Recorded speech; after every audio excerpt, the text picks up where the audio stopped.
이상한 알베르게 17번째 날 카스트로 해리스에서 프로미스타까지 1. 의사의 소명. 아침 5시 50분 나는 눈을 떴다. 질문 알베르게에서는 편안하게 잠을 잘 자서 그런지 이상하게 일찍 눈이 잘 떠졌다. 답변지를 6시에 받을 수 있다는 생각에 몸이 저절로 반응한 것 같았다. 늘 그랬듯이 나는 두근거리는 마음으로 데스크로 내려갔다. 알베르게 주인은 자리에 없었다. 이곳에는 방 키로 열리는 우편함이 있었다. 우편함을 열자 종이 봉투가 들어있었다. 방으로 돌아와 긴장감으로 쫄깃해진 심장을 진정시키며 숨을 골랐다. 이번에는 혼나진 않겠지? 나는 엄하게 꾸짖었던 지난번 답변이 떠오르자 떨리는 심장을 진정시키며 답변지를 읽어나갔다. 앤셜, 하느님의 부름을 받은 것이 맞습니다. 그런데 어떤 부름인지는 생각해 봐야겠지요. 하느님의 부름이라고 하면 되게 좋은 것으로 생각합니다. 하느님이 계시는 천국으로 부름을 받는다고요. 그리고 선택받은 사람, 은혜받은 사람이라고 생각합니다. 그런데 부름을 받고 가는 곳이 정말 천국일까요? 그리고 그는 하느님의 은총을 받은 것일까요? 인간은 태어날 때부터 자신에게 주어진 소명이 있습니다. 그리고 그 소명을 이루기 위해 노력하면 다른 사람들을 이롭게 할 수 있고 자신의 삶 또한 빛날 수 있습니다. 그러나 자신의 소명을 모르면 주어진 역할을 제대로 하지 못하게 되어 하느님이 삶을 거두어 갑니다. 이것이 하느님의 부름입니다. 어찌 보면 하느님의 안 좋은 부름이라고도 할 수 있습니다. 그러면 소명은 어떻게 해야 완수할 수 있을까요?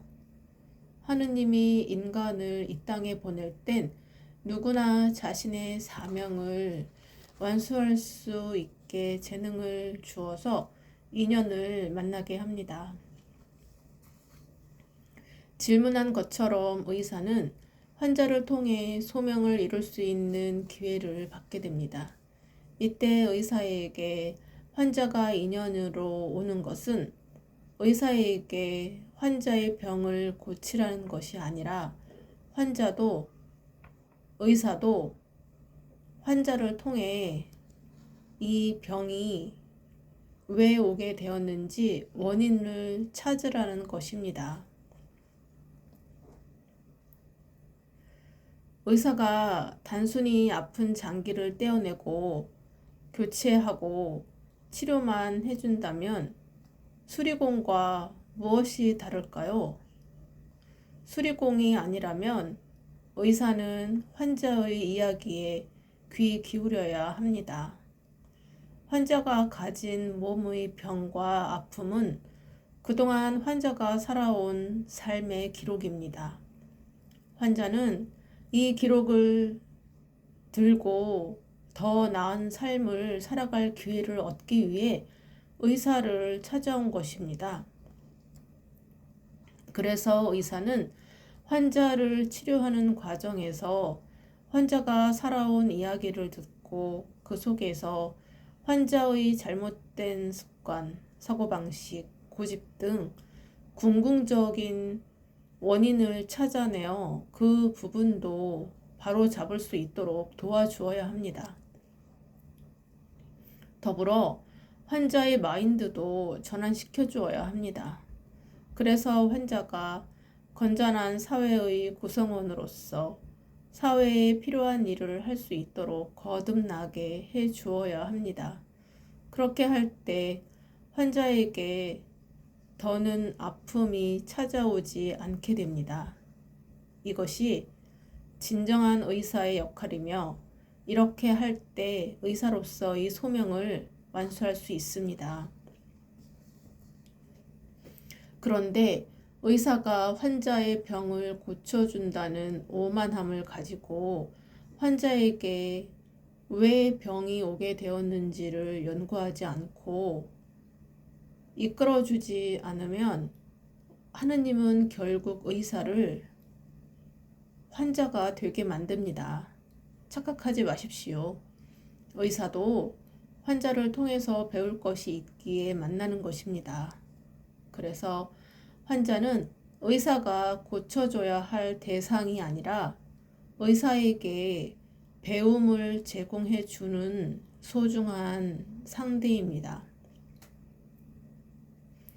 질문한 경우처럼 의사가 죽음을 앞에 두고 있는 건 하느님이 칭찬하려고 부르는 것이 아닙니다.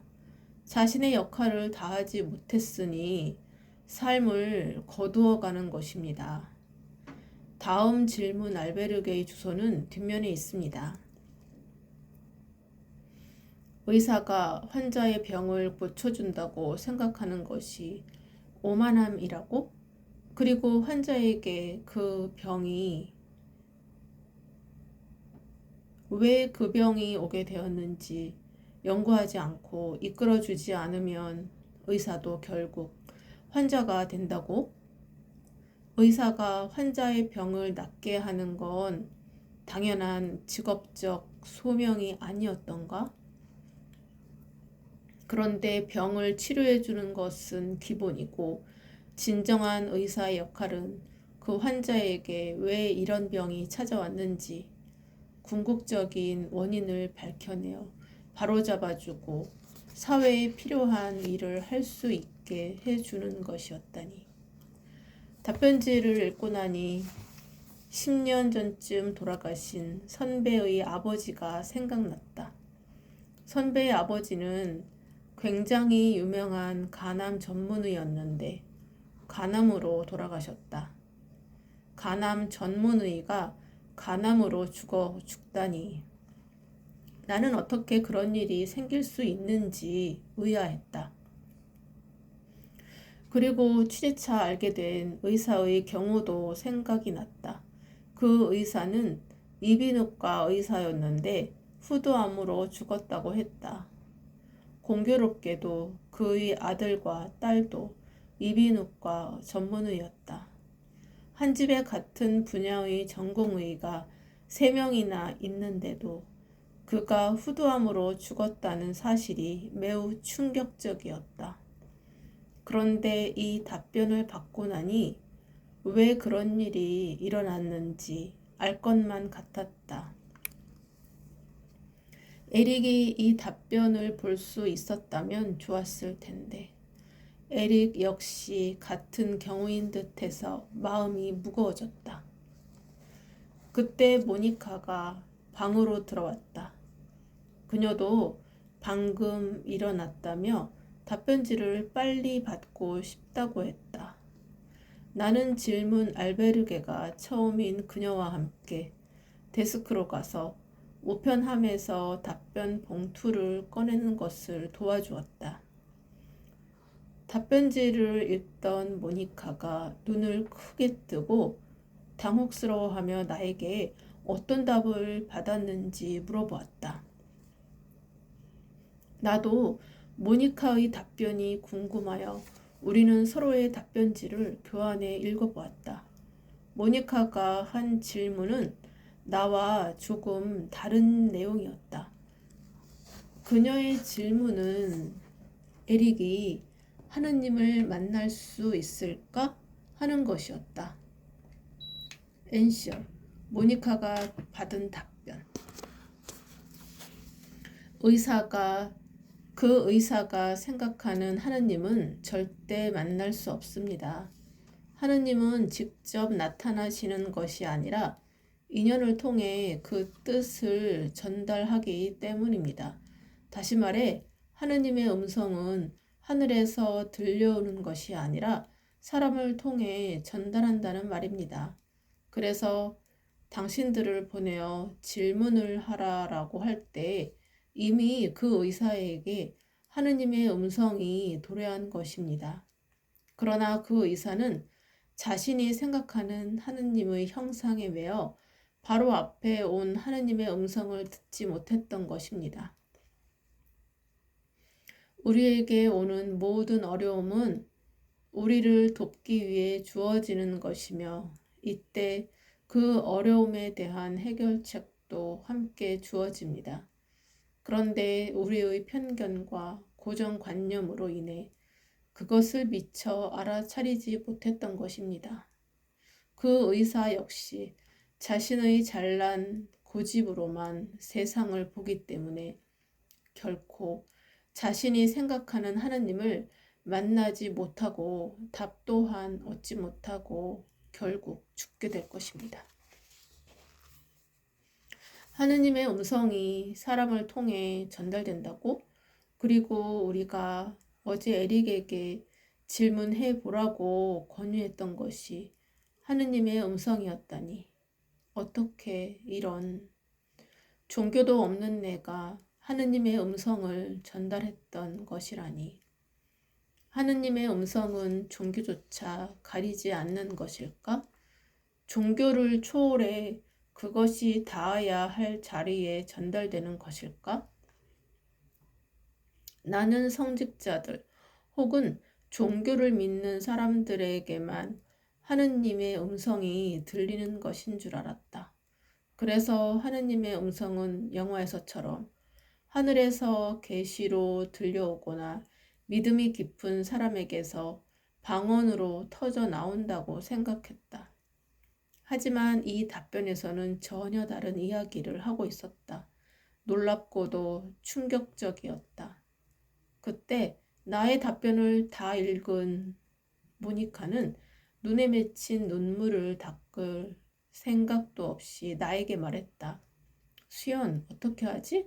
어떻게든 어제 에릭을 붙잡았어야 했는데 가다 보면 에릭을 만날 수 있지 않을까? 그래, 그러면 빨리 출발하자. 내가 모니카에게 답변지를 돌려주자. 모니카는 나의 답변지와 자신의 답변지를 함께 돌려주며 말했다. 수연, 부탁하고 싶은 게 있어. 나는 아직 몸이 완전하게 회복되지 않았어. 그래서 속도를 내서 걷기가 힘들 것 같아. 며칠은 컨디션을 조절해야 할 것 같은데 수연이 이 답변지를 가지고 가면 좋겠어. 혹시 순례길에서 에릭을 다시 만나게 되면 이 답변지를 꼭 전해줬으면 해. 나는 모니카의 눈물을 보면서 무거운 마음으로 답변지를 받았다. 모니카는 에릭이 자신을 도와주었듯 자신도 에릭을 도와주고 싶다며 이 답변지를 에릭에게 꼭 전달해 달라고 거듭 당부했다. 그래, 알겠어, 모니카. 에릭을 만나게 되면 꼭 전해줄게. 나는 모니카와 인사를 나누고 방으로 돌아왔다.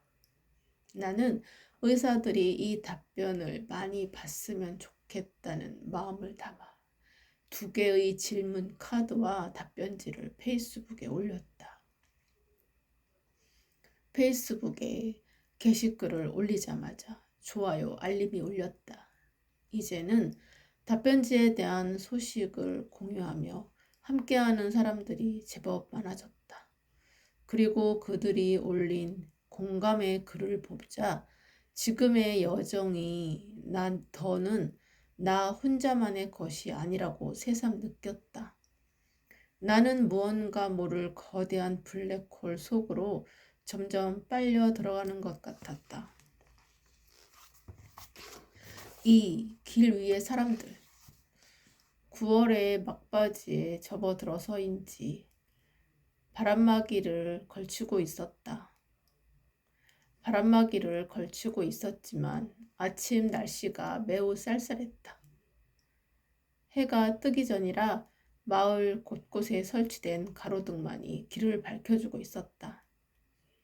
마을을 벗어날 때쯤 하늘이 서서히 보랏빛으로 물들기 시작했고 별들이 반짝이고 있었다. 나는 카메라를 들어 풍경을 촬영하다 길 옆에 푹 꺼진 땅을 발견하지 못하고 그대로 한 바퀴를 굴러버렸다. 으악! 구르면서도 본능적으로 카메라를 감싸 안았다. 지나가던 순례자들이 걱정스러운 목소리로 괜찮은지 물으며 일으켜 주었다. 의외로 등 쪽은 배낭이 있어서 덜 다친 것 같은데 무릎과 손등이 조금 까져 있었다. 아, 창피. 몸을 다친 것보다 사람들 앞에서 넘어진 것이 더 민망했다. 이게 무슨 일이람? 민망해하는 나를 보고 사람들은 아무렇지도 않은 듯 다행이라고 다독여주면서 먼저 앞서갔다. 마을을 벗어나자 붉은 여명이 차오르며 눈앞에 거대한 언덕이 보였다. 오늘부터 3일간 걸어갈 여정은 대부분 평탄한 구간이었다. 하지만 그 평탄한 구간에 진입하기 위해서는 눈앞에 보이는 저 모스텔라레스 언덕을 넘어야 했다.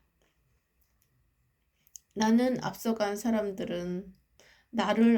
사람들은 이미 언덕길을 오르고 있었다. 나는 배낭을 다시 꽉 빼고 심호흡을 한번 하고는 언덕으로 향했다. 헉헉, 그 높은 피레네도 넘었는데 아침이라 그런지 이 정도도 힘드네. 사실 100m 이상을 지그재그로 올라가야 하는 길이었기에 쉬운 길이 아니었다. 아침부터 마을 입구에서 생각지도 못하게 한 바퀴 굴러서 그런지 몸 여기저기 쑤셔왔다. 게다가 자잘한 자갈돌이 신발 밑에서 계속 미끄러져 발걸음이 더욱 더뎠다. 휴, 이거 얼마나 가야 하지? 중턱쯤에 도달했을 때 나는 허리를 펴기 위해 잠시 고개를 들었다. 사람들이 멈춰 서서 모두 한쪽을 바라보고 있었다. 그들을 따라 고개를 돌리니 지평선 끝에서 아침 해가 붉게 떠오르고 있었다. 지평선에서부터 서서히 번지기 시작한 그 붉은 빛은 이내 노랗게 변하며 대지를 물들였다. 가을 아침의 쌀쌀함에 살짝 얼었던 몸이 서서히 따뜻해졌고 추위에 잔뜩 긴장했던 어깨가 조금씩 펴지기 시작했다. 태양이 지평선 위로 밝게 떠오르자 드넓게 펼쳐진 대지 위로 만물이 깨어나는 느낌을 받았다. 신기한 경험이었다. 언젠가 샌디에이고에서 흑빛 대지 위로 떠오르는 붉은 해를 보며 비슷한 기분을 느꼈던 것이 생각났다. 떠오르는 태양을 바라보며 지금까지의 삶의 기억이 순례길에서의 기억과 겹쳐졌다. 옛날 내가 잊고 있었던 기억들은 물론 현실과 타협하며 눌렸던 감정들까지 그동안 잊고 있었던 내면의 기억들이 툭툭 하나씩 되살아나는 기이한 현상들을 경험했다. 이것은 지금까지 거쳐온 6군데의 질문 알베르게 때문인 듯 했다. 이곳은 마치 비밀의 방을 여는 열쇠와도 같았다. 어쨌든 지금 나는 그로 인해 마음은 더 복잡해졌지만 그렇다고 기분까지 나쁘진 않았다. 오히려 솟아오르는 충만감으로 인해 나는 일출을 그저 멍하니 바라볼 수밖에 없었다. 그 미묘함은 정체를 알 수 없는 것들이었고 비어있던 내 안에 무언가가 꽉 찬 느낌이 들었다. 나는 다시 정신을 차리고서 언덕길을 걷기 시작했다. 바로 그때 아름다운 풍경에 넋이 빠져 촬영하는 걸 잊고 있었다는 사실을 깨달았다. 이럴 때도 있는 거지 뭐. 비록 지금 이 순간을 카메라에는 담지 않았지만 내 안에는 깊숙이 각인되었다. 나는 아쉬운 마음을 달래며 해가 떠오른 카스트로 해리스를 찍고는 언덕을 계속 올라갔다. 남은 언덕길도 결코 쉬운 길이 아니었다. 그렇게 고되게 언덕을 넘다가 문득 내가 요즘 순례길을 온 뒤로 많이 변했다는 생각이 들었다. 산티아고에 와서 새롭게 발견하는 나의 모습 중 하나는 내가 은근히 허당이라는 것이었다. 미국에서 돌아온 후 그동안 나는 가족들을 돌봐야 한다는 책임감으로 살았다. 그것은 누가 만든 굴레가 아니라 바로 내가 만든 것이었다. 그 책임감은 나에게 그 어떤 작은 실수조차도 용납하지 않았다. 엉망이 되어버린 집안과 아픈 부모님, 그리고 그저 착하기만 한 여동생을 책임지려면 아니한 생각조차 할 수가 없었다. 그래서 일할 때는 항상 최선을 다했으며 어떤 일도 확인하고 또 확인하고 실수 없이 효율적으로 하려고 애써왔다. 그런데 이번 산티아고 순례길에서는 그와 정반대였다. 피레네를 등반했던 첫날부터 배터리를 잊고 오고 조금 전처럼 어이없이 넘어지기도 하는 등 예전처럼 꼼꼼하고 철두철미한 모습을 볼 수 없었다. 아마 회사 동료들에게 이야기를 하면 아무도 믿지 않았겠지만 말이다. 급경사인 언덕을 오르면서 몸이 힘든데도 이런 상념이 드는 게 신기했다. 좀 쉬어갑시다. 먼저 간 순례자들이 잠시 쉬는 모습이 보였다. 나는 아랑곳하지 않고 계속 걸었다. 정상에 닿자 철로 만들어진 십자가가 보였다. 그 십자가에는 순례자들이 걸어놓고 간 국기, 편지, 신발 등 다양한 물건들이 걸려 있었다. 언덕 아래를 보자 어제 묵었던 카스트로 해리스가 한눈에 들어왔다.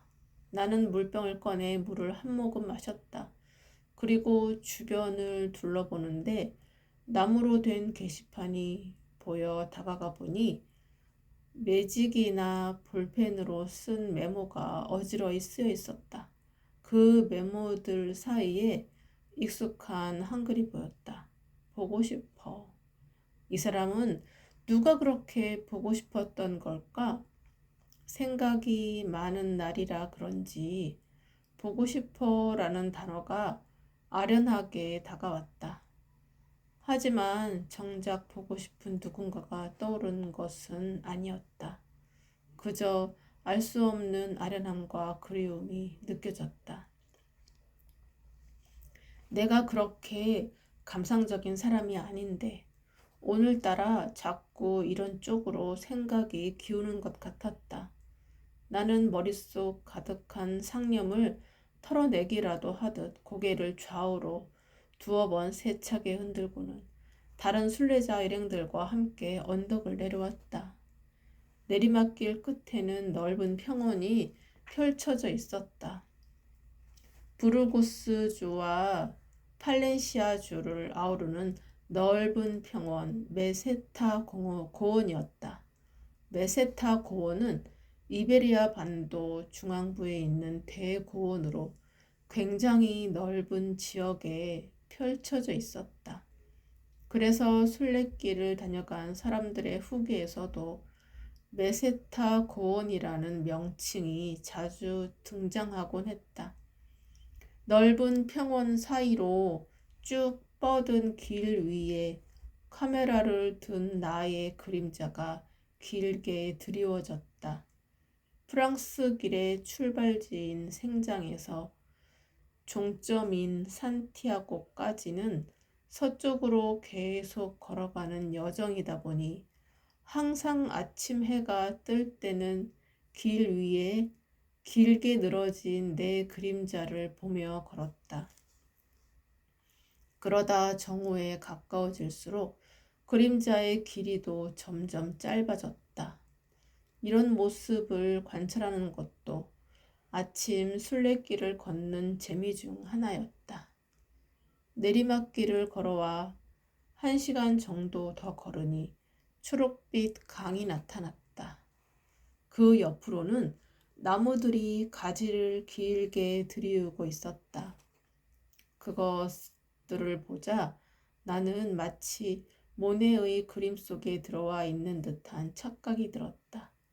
초록빛 강을 보니 일시에 모든 갈증이 다 사라지는 듯 시원함이 느껴졌다. 조금 더 걸으니 팔렌시아주의 경계석이 나왔다. 경계석 옆의 벤치에 앉아서 배낭에 묶어두었던 바람막이 점퍼를 정리하고 신발도 벗어서 발을 잠시 쉬었다가 프로미스타를 향해 계속 걸었다.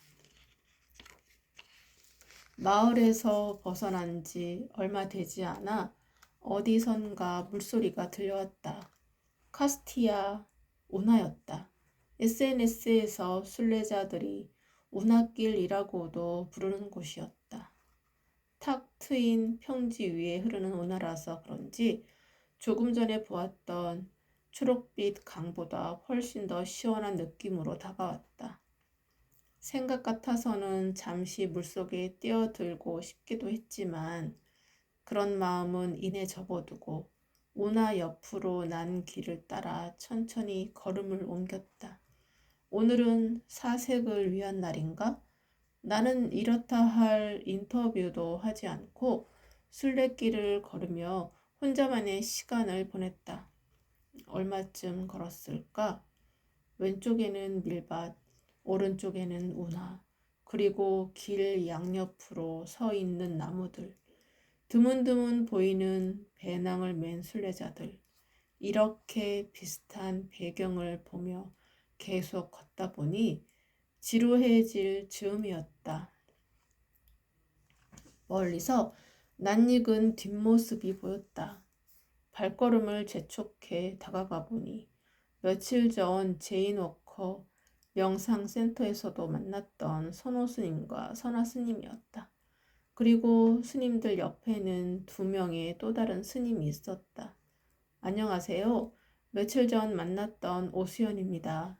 오, PD님, 반가워요. 네, 오늘은 새로운 동행이 있으신 것 같네요. 선화 스님이 웃으며 답했다. 여기 2분은 며칠 전 명상 세미나에서 만난 분들이에요. 한 분은 태국에서 오신 분이고 한 분은 네팔에서 오신 분이랍니다. 아, 그렇군요. 며칠 전 제인 워커 명상센터에서 본 기억이 나네요. 나는 설아 스님에게 물었다. 제인 워커 명상센터에서 있었던 세미나는 원래 알고 오신 건가요? 네, 얼마 전 이곳에 새로운 명상센터가 생겼다는 말을 들었죠. 불교에서는 조용한 가운데 자신을 들여다보는 참선을 주로 하는데 서양인들 사이에서 유명하다고 하는 사람들은 어떤 것을 화두로 명상을 이끌어주는지 궁금했거든요. 게다가 그는 달라이 라마로부터 오랫동안 배워왔다고 하던데 서양에서는 어떻게 접목하고 있는지도 궁금했어요. 그래서 참석하게 되었어요. 거기서 세미나를 듣고 난 뒤 이분들과 재미있는 이야기들을 많이 나눴지요. 그래서 오늘도 이렇게 같이 길을 걷게 되었어요. 굉장히 좋은 시간이셨나 봐요. 나는 선화 스님이 소개해준 두 스님에게 인사했다. 안녕하세요. 저는 한국의 방송국에서 취재 나온 오수연이라고 합니다. 반갑습니다. 저는 태국의 승려예요. 현재는 스페인의 수도 마드리드에 있는 불교 재단 소속으로 활동하고 있습니다. 그리고 이분은 네팔 lumbi니에서 온 스님입니다. 태국과 네팔에서 온 스님을 보니 이런 기회도 흔치 않다고 생각되어 인터뷰하면 좋을 것 같았다. 선호 스님, 선화 스님께서 괜찮으시다면 옆에 두 스님에게 인터뷰를 요청하고 싶은데 괜찮을까요? 방해가 되는 건 아닌지 모르겠네요. 네, 저희는 괜찮습니다. 나의 요청에 선호 스님이 고개를 끄덕이자 선화 스님도 미소를 지으며 고개를 끄덕였다. 그리고 옆에 두 스님에게 의사를 물어보자 그들도 고개를 끄덕였다. 두 스님은 순례길에 오신 이유가 무엇인가요? 먼저 네팔 스님이 말했다. 저희는 스페인과 네팔 간에 체결된 산티아고 순례길의 불교 테마파크 프로젝트에 관한 답사를 하고 있는 중입니다. 네? 순례길에 불교 테마파크를 조성한다고요? 네. 지난 3월 바르셀로나에서 글로벌 관광 박람회가 열렸어요. 거기서 순례길 도시들을 새롭게 활성화하기 위한 프로젝트의 일환으로 마드리드 남부의 코르도바가 선정되었고 네팔의 룸비니시와 협력하여 불교 테마파크를 만들기로 결정했습니다. 그들의 말에 따르면 코르도바는 그라나다에서 출발하는 순례길 루트인 모사라베 길에 위치해 있어 스페인 내부에는 유명하지만 인기 루트인 프랑스 길과는 많이 떨어져 있어서 외국인들에게는 거의 알려지지 않았다고 했다. 하지만 코르도바는 이슬람과 카톨릭 두 가지 양식이 혼재된 문화를 경험할 수 있는 유서 깊은 곳이어서 여기에 불교를 더해서 세계적인 영적 중심지를 만들겠다고 했다. 또 네팔은 불교의 발상지가 인도가 아닌 네팔의 롬비니라는 사실을 전 세계적으로 인식시켜 주려는 것이 이번 프로젝트의 목표인데 시타르타가 태어난 곳이 룸비니이므로 실제로 불교 문화의 시초는 인도가 아니라 네팔이라는 것이었다. 그 다음 태국 스님이 말을 이어갔다.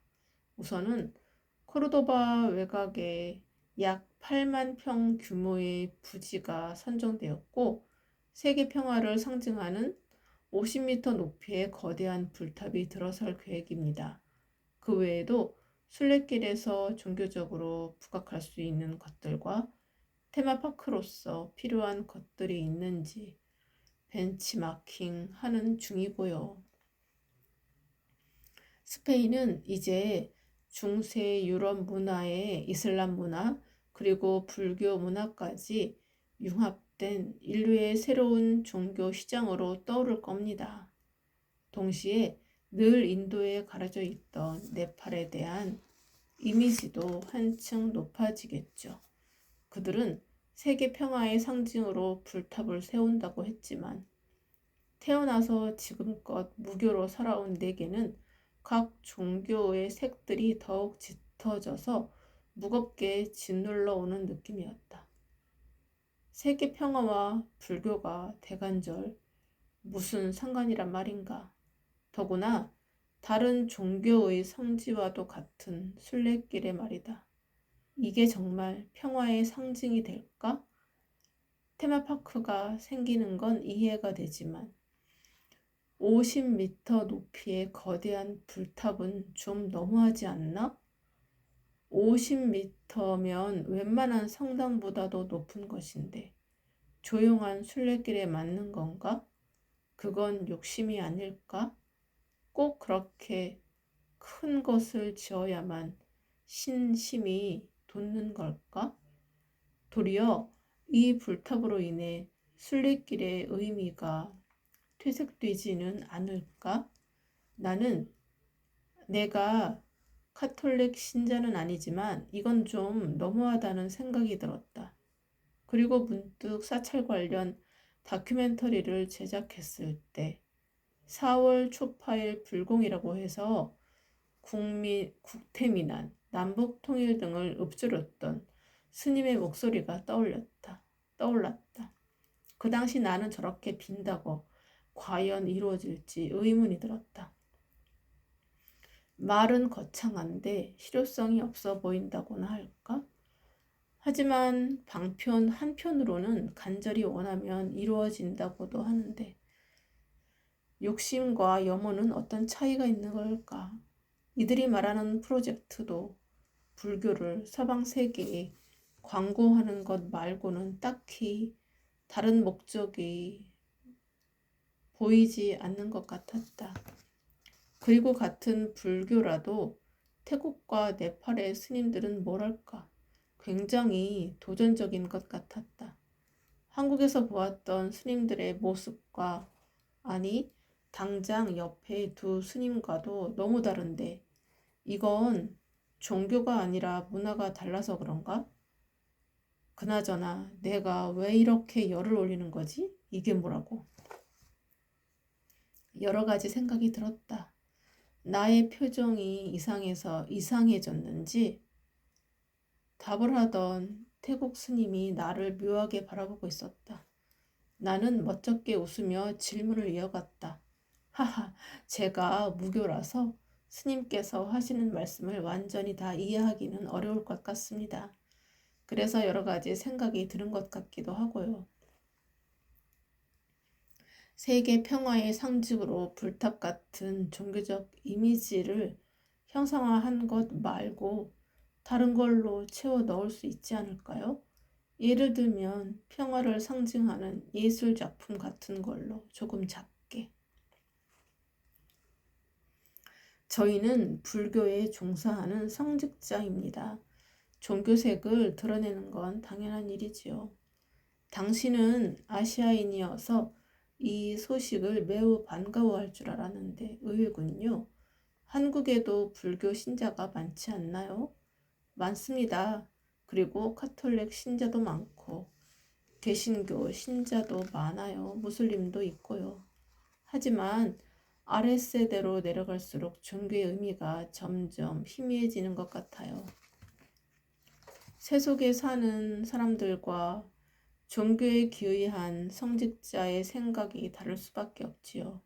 죄송하지만 다음 마을에서 택시 서비스를 신청해놔서 서둘러야 할 것 같습니다. 인터뷰는 여기까지 해야겠어요. 태국과 네팔에서 온 스님들은 서둘러 인터뷰를 마치고 선호 스님, 선화 스님을 향해 인사를 건넸다.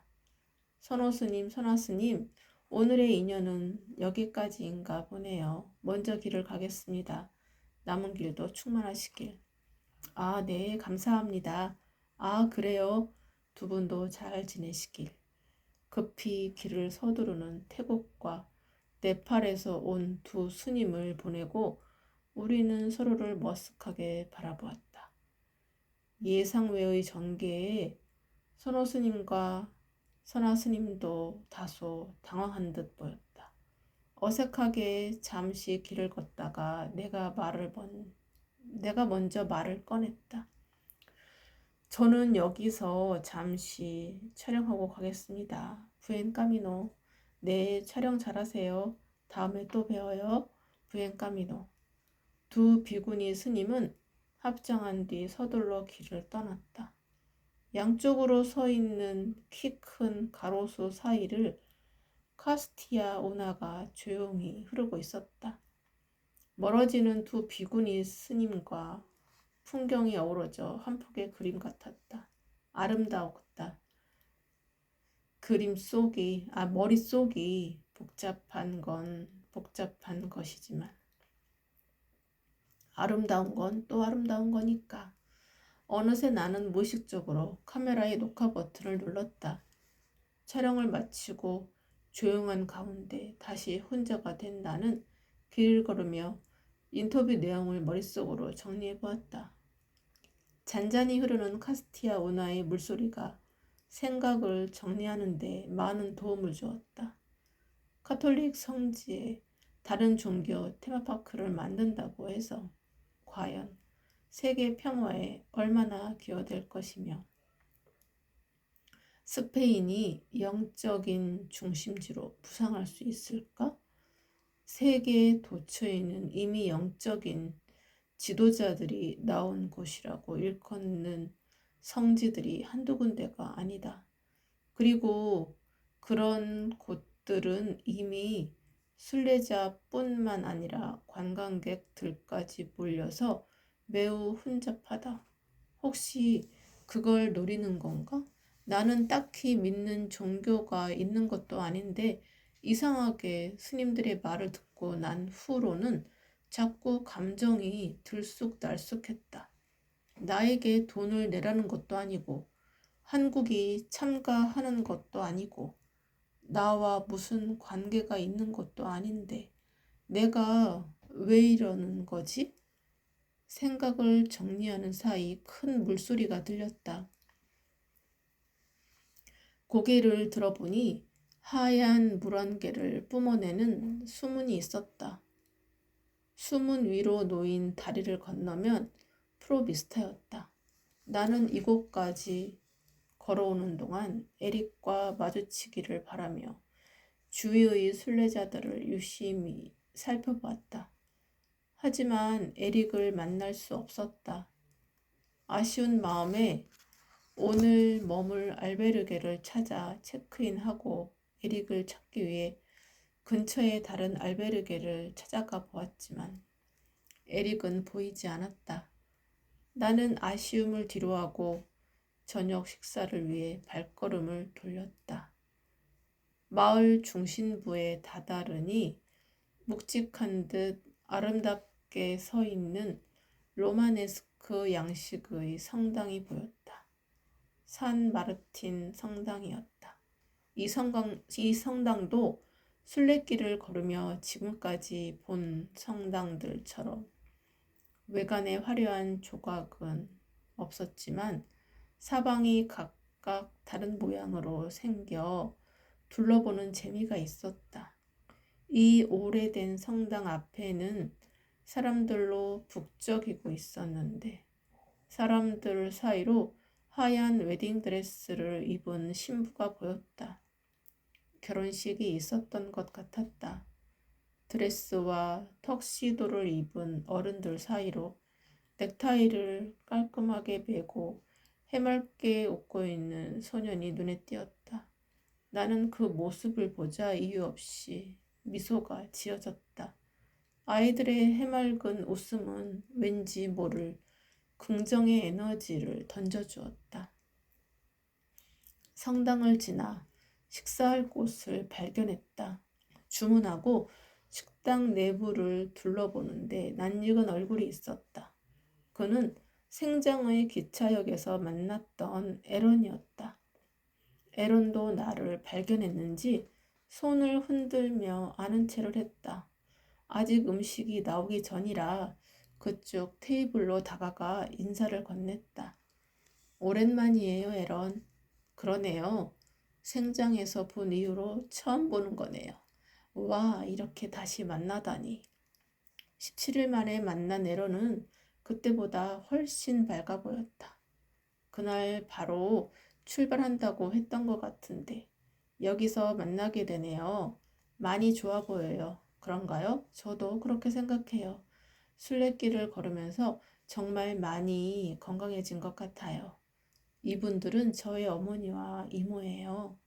에런이 함께 앉아있던 중년의 여인들을 소개해 주었다. 안녕하세요. 저는 한국의 방송국에서 온 PD 오수연이라고 합니다. 반가워요. 나는 에런의 엄마랍니다. 여기는 내 동생 제시예요. 반갑습니다. 생장에서 만났던 에런은 혼자였는데 어떻게 이렇게 함께 하게 되신 거예요? 나의 질문에 에런이 답하며 나섰다. 아, 그건 제가 답해 드릴게요. 피디님이랑 헤어지고 저는 바로 길을 떠났어요.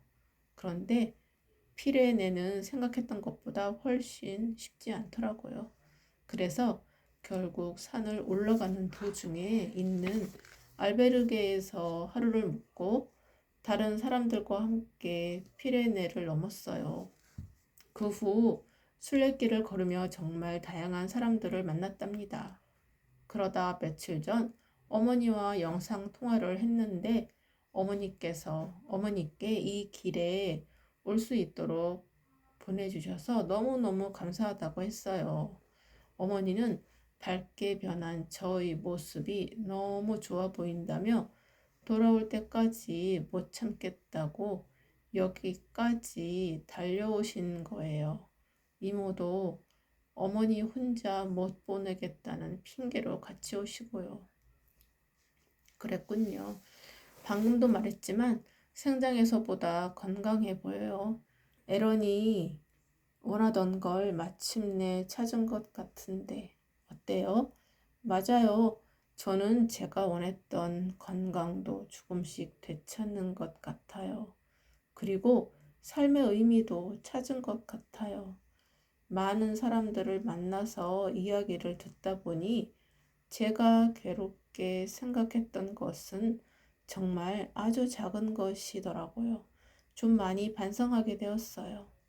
그랬군요. 에런의 이야기가 이어졌고, 에런의 어머니와 이모는 그런 에런의 모습이 기특하다는 듯 옆에서 지켜보고 있었다. 피디님, 기억하시죠? 처음 만났을 때 저는 마약을 끊고 어머니의 권유로 순례길에 오게 되었다고 했던 거요. 네, 기억하죠.